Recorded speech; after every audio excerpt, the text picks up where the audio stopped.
Olá, Cornélio! Olá, Vina! Olá em casa!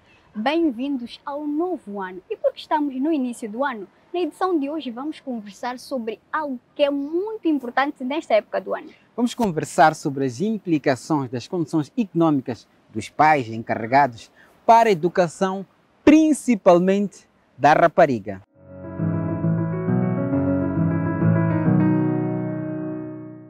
Manuel, quanto custa matricular uma criança na escola? Matrícula não se paga nada na escola. Para a matrícula, eu não sei dizer. Não sei, porque não tenho nenhuma criança na escola primária. Estudar na escola primária não se paga. Matrícula não se paga. Simplesmente temos tido a contribuição para o guarda que faz a proteção na escola.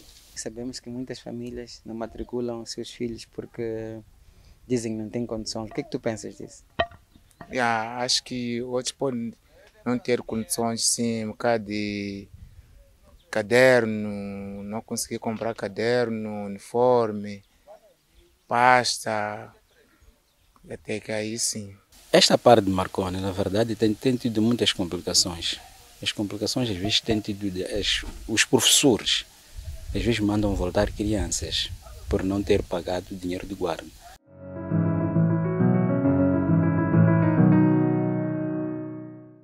Estudar é de borla, mahala, grátis. Não se paga nada de primeira a nona classe. É free! Cornélio, apesar de ser free, sabias que, infelizmente, muitas meninas e rapazes não vão à escola e outros até desistem? Pois é, Vina, porque infelizmente os pais dizem que não têm condições econômicas, não há dinheiro, né? E por isso mesmo nós conversamos com o Ministério da Educação para saber, afinal, qual é a ideia, o que é que está a acontecer e o que é que está a ser feito. Bem-vindos a este espaço de conversa. Estamos no princípio do ano, então vamos conversar sobre um assunto que é comum e é muito importante no princípio do ano. Vocês todos sabem disso, que é a educação. Estamos com alguém que vai representar o Ministério da Educação, que é a Moari. Moari, obrigado por aceitar o convite de conversar aqui conosco. Muito obrigada. Sim, a primeira pergunta que eu tenho que fazer, porque é uma coisa que, apesar de ser simples, mas é extremamente importante. A educação no país é de borla, não se paga nada. Sim, é de borla. E Com a assim, introdução, o ensino básico é gratuito da primeira até nona classe. ninguém precisa de pagar absolutamente nada, é um fato.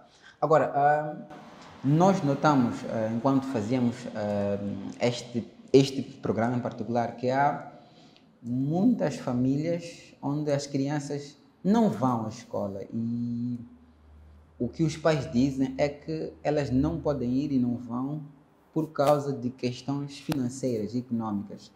Como é que o Ministério do Gênero tem lidado com isso? Quem são as principais vítimas desta dificuldade? Bom, para dizer que, primeiramente, o ensino é gratuito da primeira até a nona classe. Sobre não acesso à escola, deve-se a outros fatores, como uniões prematuras, gravidez precoce. Isto verifica-se muitas vezes na comunidade escolar. E agora, os pais alegam também, para além da união precoce, para além das uniões prematuras e das gravidez precoces, que não tem dinheiro para comprar pasta, para comprar cadernos, para comprar uniforme, por isso é que as crianças não vão à escola. Como é que o Ministério tem lidado com estas questões? Ao nível do Ministério da Educação, tem um fundo apoio direto às escolas e tem margem que também apoia as crianças vulneráveis, que em cadernos, esferográficas, em tudo que necessita a criança. Para além deste fundo, também existem parceiros que apoiam essas crianças, parceiros de cooperação, que trabalham diretamente às escolas. E quais são as crianças que, nesse caso, em termos de género, quais são as crianças que têm sido as principais vítimas? São os rapazes, são as meninas que muitas vezes não podem ir à escola por causa destas condições financeiras? Em ambos os sexos, em ambos os sexos. No seio da criança, nós podemos encontrar crianças que não têm possibilidade, não é? Do rapaz, bem como a rapariga também.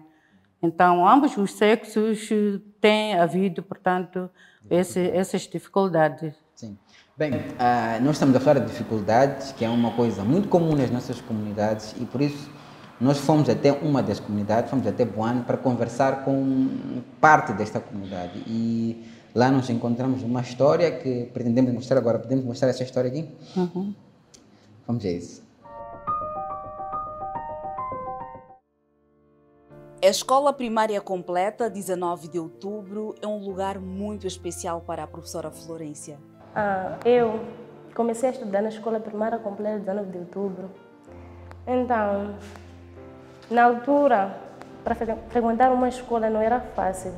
Também era muito distante. Estudávamos embaixo de um canhoeiro. Deste canhoeiro, seguiu para outra árvore. Melhor, outra sala. Depois construíram uma sala de caniço. Tinha uma sala só apenas. Então fui estudando. A escola na altura terminava na 5ª classe. Ia até 5ª classe, da primeira até 5ª. A partir da 5ª, as dificuldades do pai ficaram mais visíveis. Meu pai trabalhava na machamba, então lá não há um rendimento assim, tipo razoável. Então não foi fácil, na verdade. A verdade é que, com o apoio do pai e sacrifício, ultrapassou a barreira da distância. Saí para a Escola Primária Completa de Chonissa, quase, acho que são 5 quilômetros por aí. A pé, todos os dias a pé. Então essa escola terminava na 7ª classe. Da 7ª classe para frente, as dificuldades eram mais do que seus pais podiam resolver e, como outras meninas do país afora, desistiu.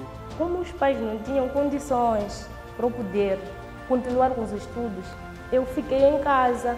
Terminei o ensino primário em 2009. Então fiquei em casa 2010, 2011. Em 2012, voltou a estudar, mesmo com muitas dificuldades. Às vezes passava necessidades, mas com a vontade de ir à escola, não desisti. Florência não desistiu porque tinha muito apoio dos pais. Me incentivava muito meu pai, muito mesmo. Sim, eles colaboraram muito na minha educação. Eles sempre me davam apoio, mesmo não sendo apoio monetário. Sim, imagina. Aqueles conselhos: minha filha, não desista, vai à escola. Foi graças a este apoio que nunca desistiu do sonho de ser professora. Eu concorri quase, fui admitida no 4º ano. Concorri em 2016, eu reprovei, eu nada, não vou desistir. 2017, não consegui, eu nunca, não vou. 2018 até 2019, sim. Sim, ela não desistiu. Assim como os pais, que mesmo sem nenhum recurso, tiveram até de fazer uma dívida para que ela se formasse. Foi no início do curso.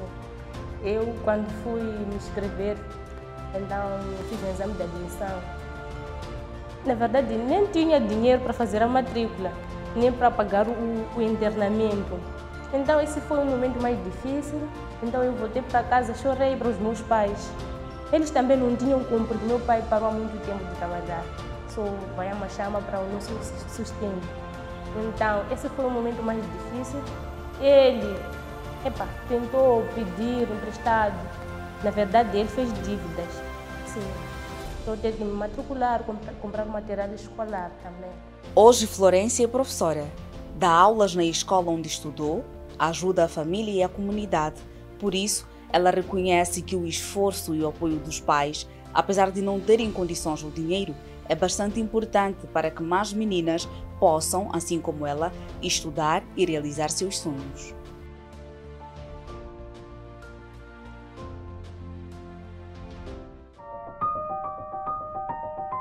Acabamos de ver esta matéria que explica a história da professora Florência. A professora Florência foi uma pessoa bastante resiliente, apesar das dificuldades que ela teve na infância para estudar e que os pais tiveram. Ela conseguiu estudar e hoje está a ajudar a comunidade. Está a ajudar formando outras crianças, ou seja, dando aulas a outras crianças.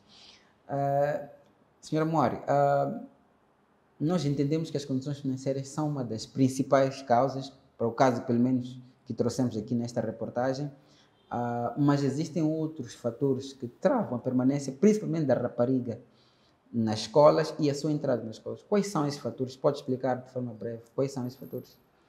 Muito bem. Outros fatores que influenciam com que a rapariga não estude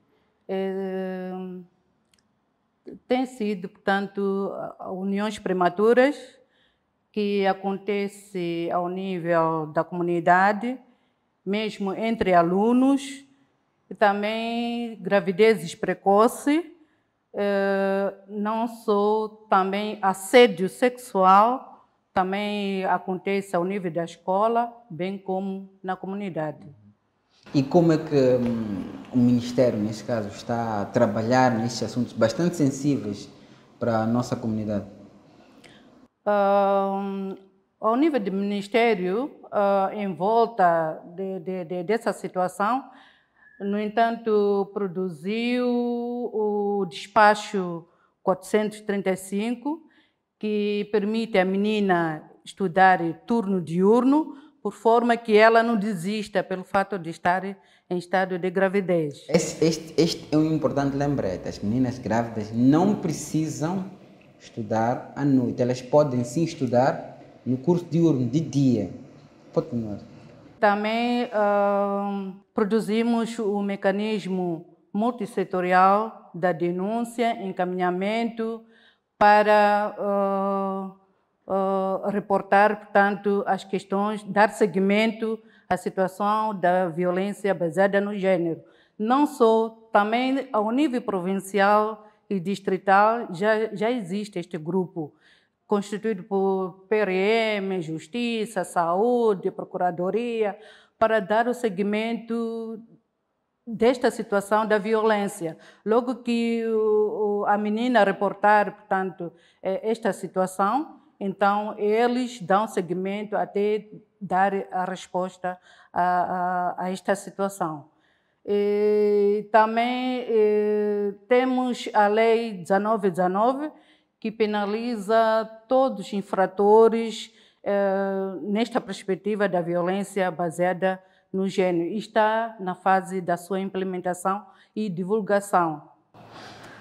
Bem, isso, resumindo, quer dizer que não há motivos, em termos práticos, para uma criança, particularmente as meninas, não irem à escola e não ficarem e estudarem até onde elas quiserem. Agora, nós vamos agradecer primeiro a sua explicação, foi bastante útil, deixou aqui elementos muito importantes para que possamos perceber, afinal de contas, essas dificuldades econômicas podem impedir, como é que fazem? Nós percebemos isso, muito obrigado por nos ajudar neste contexto. Também percebemos que há vários outros elementos que estão adstritos, já este que está ligado a questões financeiras, já a questão da gravidez precoce, a questão das uniões prematuras e outros fatores.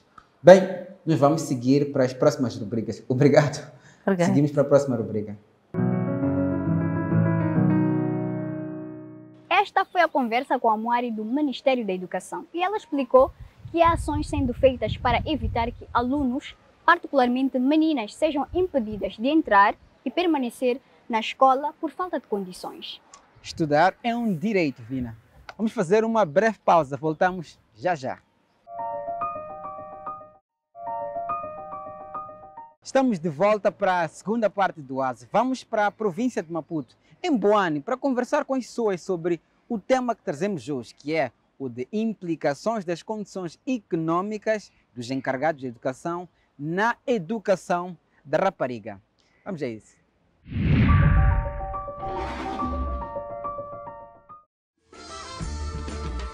Esta é a parte da Vila Municipal de Boane, na província de Maputo. Este município fica a pouco mais de 30 quilômetros da cidade de Maputo.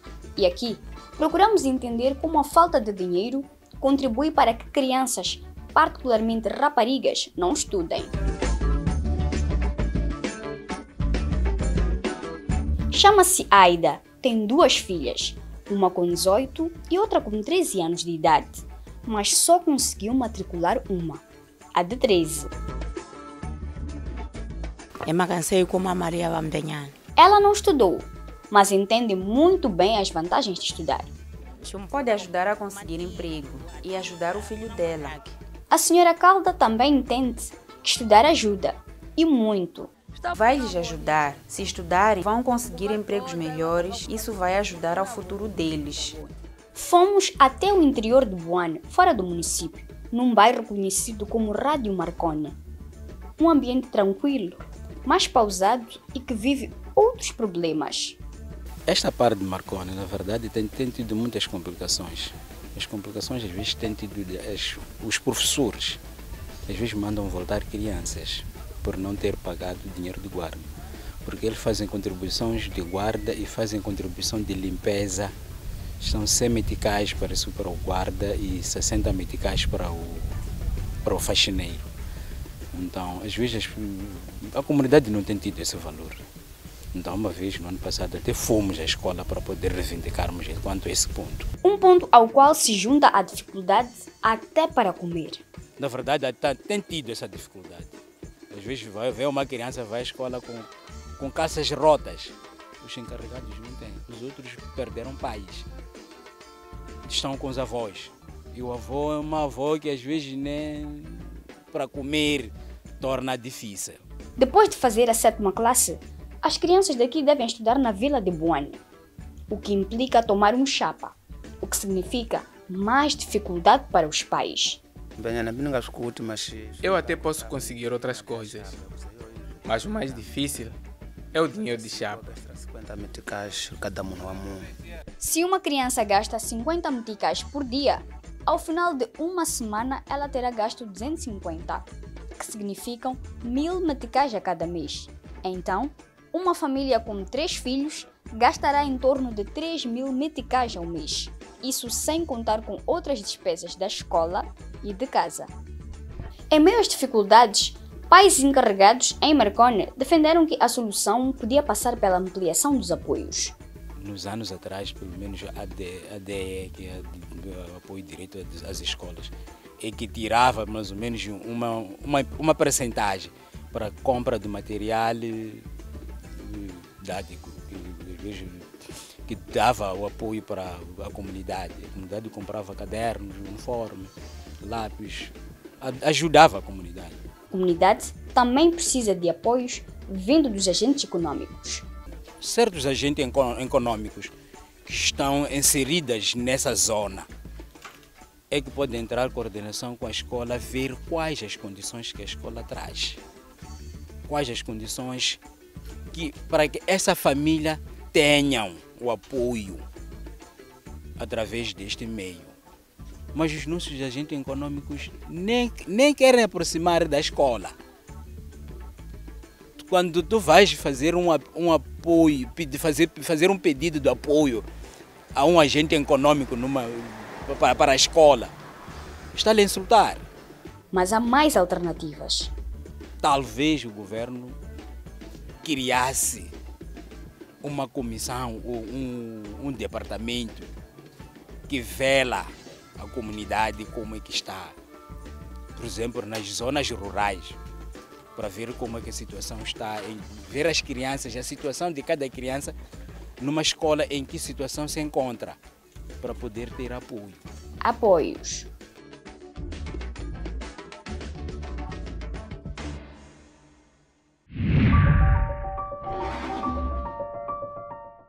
É verdade que todos temos dificuldades, mas é preciso encontrar alternativas, como vimos na matéria que passou. Estudar é muito importante para que os seus filhos, os nossos filhos, possam realizar os seus sonhos. E por falar nisso, Vina, nós encontramos alguém que, apesar de todas as dificuldades, estudou e hoje tem uma profissão e contribui para todo o país. Como vemos a seguir. Eu sou Yanina Abaduro, sou médica, residente em neurologia, pós-graduada em psicologia positiva e coaching, sou escritora e poetisa, sou natural de Nampula.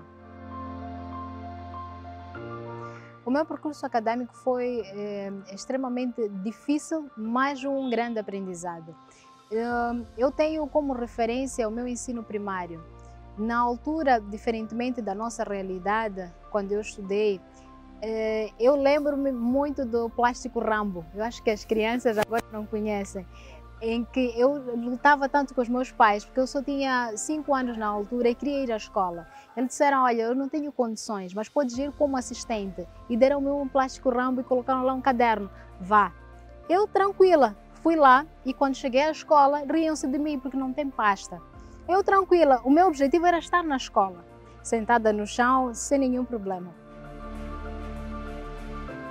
E chegou uma determinada altura no ensino primário em que vim-me a estudar embaixo de uma árvore. E foi naquela altura que eu comecei a pensar 1000 coisas. Mas por que eu não tenho oportunidade de estar numa escola maior? Mas hoje eu vejo que aquilo foi um grande aprendizado. Sentar embaixo daquela árvore fez-me aprender o quão difícil a vida pode ser, mas ao mesmo tempo o quão rico nós podemos nos tornar. E eu tornei-me rica com aquilo.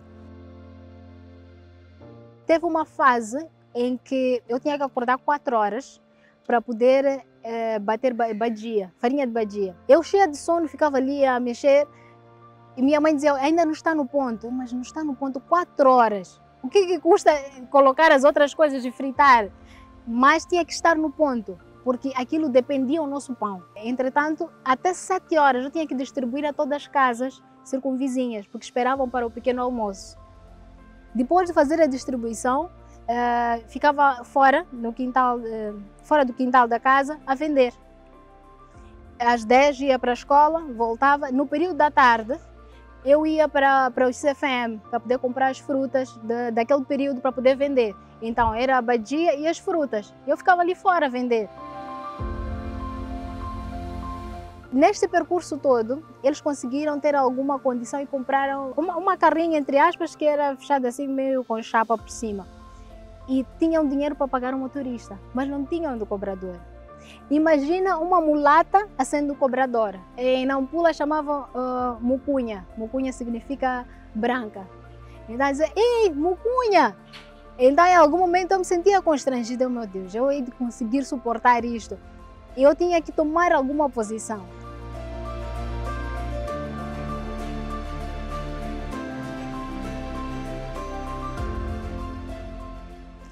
No ensino secundário, por incrível que pareça, eu sempre fui melhor aluna, física e a matemática. E agora a questão é, como é que ela se tornou médica? É aí onde vem o desafio. Quando foi o período para poder escolher o curso, o meu pai é quem escolheu para mim. Disse, olha, medicina tu entras direto, então faz medicina. Eu fiquei assim a pensar, meu Deus, como é que eu vou fazer medicina? Nunca passou pela minha cabeça, porque eu queria ser astronauta. Disse, olha, de astronauta para médica, eu estou totalmente desorientada.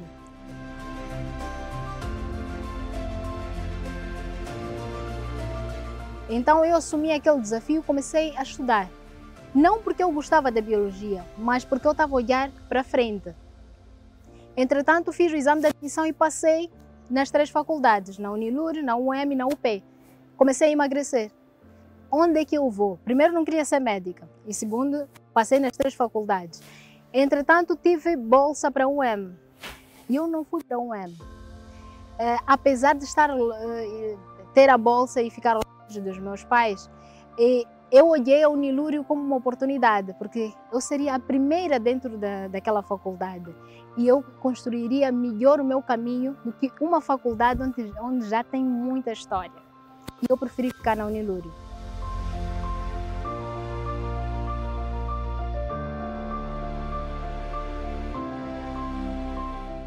E foi neste percurso que eu tive a oportunidade, logo no primeiro ano, de ter as melhores notas e fazer uma formação para trabalhar no laboratório de aflatoxina biomolecular.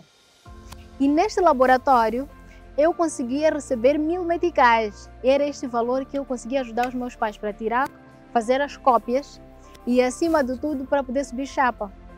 Então, eu estudava de manhã, das 12 às 14 estava no laboratório, das 14 em diante até 17 horas estava na aula. Então, esta minha rotina fez-me aprender e a valorizar. Muitas vezes a minha refeição era um amendoim que estava em condições dentro do laboratório. porque eu não tinha condições de ir lá comprar. E eu assumia como um desafio, mas também porque eu tinha uma meta por atingir. Eu queria ser médica.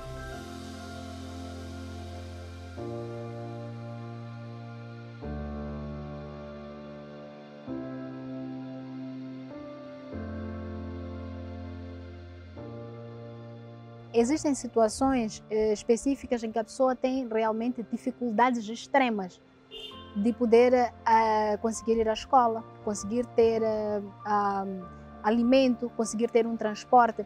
Mas eu digo o seguinte, sempre que nós estivermos no fundo, o fundo não é o fim. O fundo nos ensina para quando nós estivermos em cima, perceber que lá embaixo tem uma escola. E é esta escola que nós devemos nos segurar.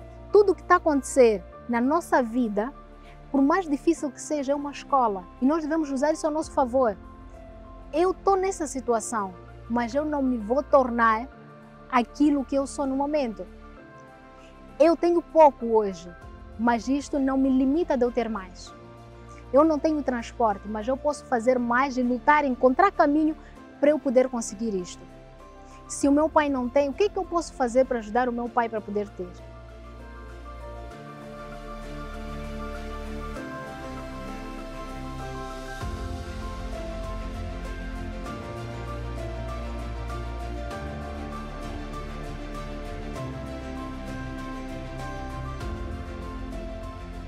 Ou me mudo ou me perco, dando-nos esta reflexão.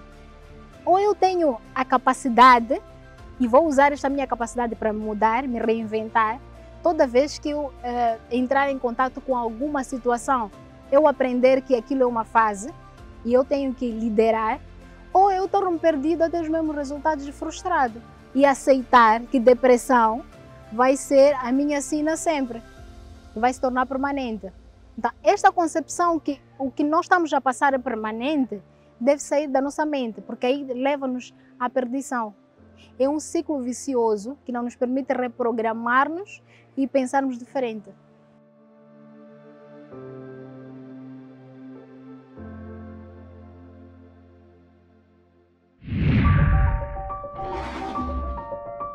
Estamos quase a fechar a edição desta semana, mas, Cornélio, ainda há espaço para uma pergunta.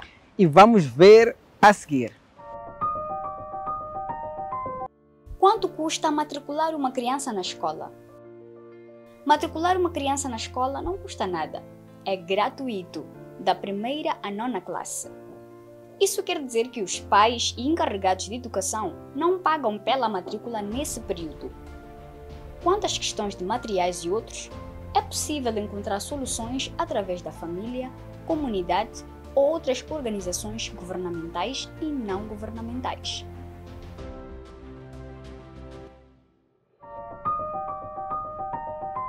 Bem, é o final desta edição do programa Asas. Nós voltamos para a semana. Tchau, tchau.